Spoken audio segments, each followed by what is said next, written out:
যে কিছু ধর্ম ব্যবসায়ী আছেন, ধর্মটাও কিন্তু ধারণ করার বিষয়।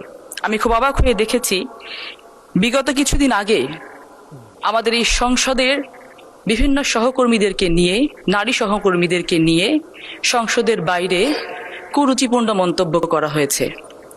কিন্তু আমি অবাক হয়ে দেখেছি মাননীয় স্পিকার, সেটা নিয়ে আমাদের বিরোধী দলের নেতারা, সংসদ সদস্যরা, এমনকি এনসিপি যারা জেন জিকে ওন করে বলেন, তারা পর্যন্ত একটি নিন্দা প্রস্তাব আনেননি।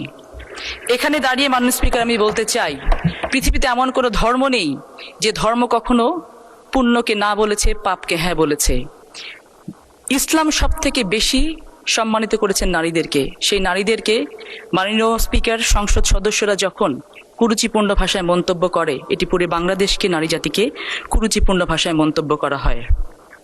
মাননীয় স্পিকার, সৌভাগ্য হয়নি শহীদ রাষ্ট্রপতি জিয়াউর রহমানের কাছ থেকে রাজনীতি শেখার, কিছুটা সৌভাগ্য হয়েছে আমাদের দেশনেত্রী, আপসীন নেত্রী বেগম খালেদা জিয়ার কাছ থেকে রাজনীতি শেখার।